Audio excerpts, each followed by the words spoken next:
All right, welcome back. I got sick last week and my voice just was not good for any voiceover for the vlog, so I didn't post a vlog last week. The last time I posted a vlog was about the Coca-Cola Refreshing Films rehearsals that we did, and since then it's been a week or two since our actual production day. So I kind of want to talk a little bit about that today. First of all, we got these a few days before. We got these at rehearsals. The Coca-Cola Refreshing Films shirt with the logo and film crew on the back. Pretty cool. Excited to have that as a keepsake. I'm super excited to share my experience with you guys. I worked as the second AC on set, so it was in the camera department. It was a lot of fun. I learned a lot, and I'm very grateful for the opportunity. So I want to dive right in and tell you a little bit about the week leading up to it and the actual production. On that Wednesday, we received the camera kit, and this was sent from RED in coordination with Coca-Cola. We got the RED V-Raptor, the box camera in the middle. Came with plates, and also there's two V-mount batteries that it came with, as well as a charging station for them, and a PL adapter, the tripod base plate, the monitor for the camera, and one CF Express Type B card for the camera.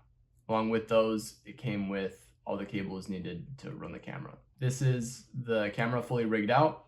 The DP, Ryan Dean, provided the lenses. He has a Tokina set that he brought and allowed us to use. But here you can see the camera fully rigged out with the top handle, monitor, plates, side plates, rail system, matte box. This matte box was also the director of photography's, allowed us to use that. And then the Terra deck for wireless transmission.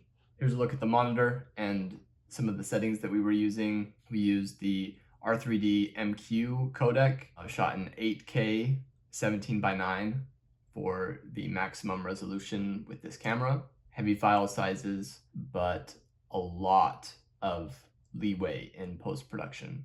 Shot 23.98 frames per second. ISO we kept at 800 the entire time. That pretty much covers camera settings. I should also note that we used black pro mist filters as well as a polarizer in some of the shots, but we'll get into the production now. So this is the first setup. We immediately went in, set up for the theater shot. It was just one shot that we shot in here, so we got that set up first, got it all lit, got the camera ready, and we were on a slider for this one for a pull-out shot. This was probably one of the more difficult shots just because it's so dark in the movie theater. The lighting team had a lot of work to do in there, and setup took some time.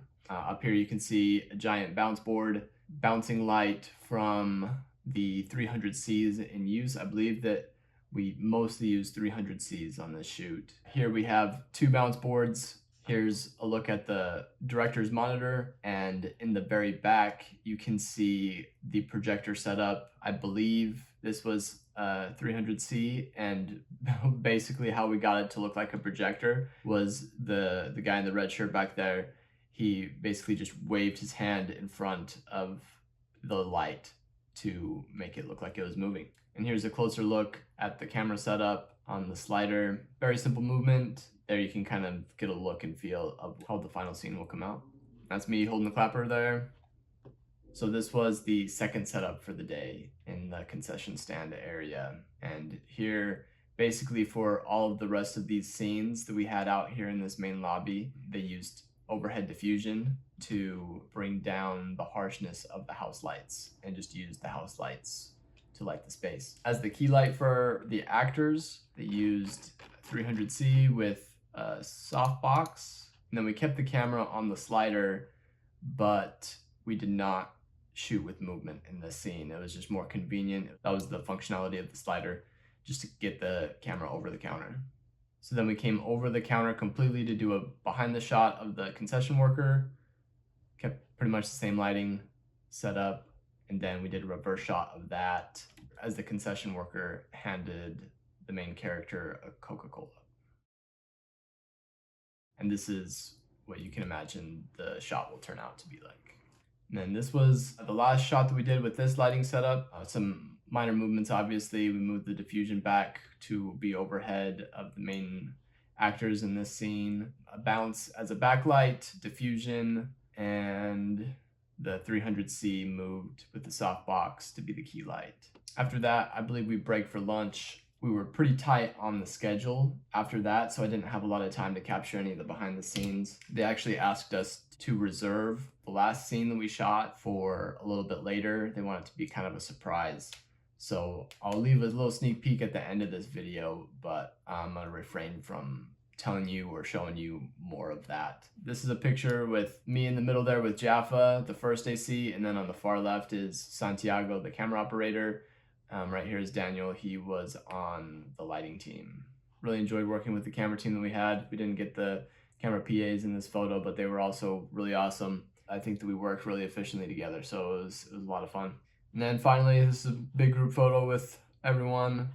Lots of people on this set. This isn't even including all the extras and actors. It was a big production. It was a lot of work from everyone. Everyone did a really great job though, and I'm really excited to see how this turns out. Here's the tiniest of sneak peeks for what is to come.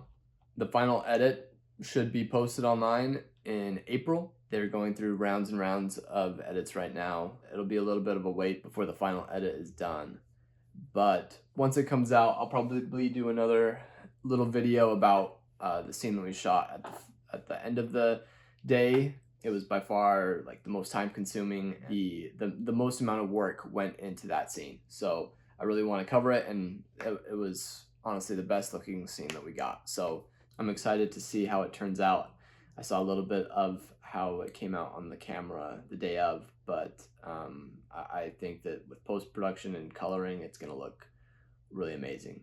Getting hands-on with the RED V-Raptor was also really cool, and seeing what tools are available for filmmakers, because the amount of data that thing captures is crazy. File sizes are very big, but having the ability to change almost anything about the image in post is a very cool tool to have, and that's why they're chosen for big productions. Follow @ScreeningLove CCRF on Instagram for updates. They're going to be coming out with a lot of behind the scenes stuff, not just from the camera department, but from all of the departments. So definitely check that out and stay tuned, because we need people to vote for it so that we can win. But that pretty much wraps up the Coca-Cola production for now.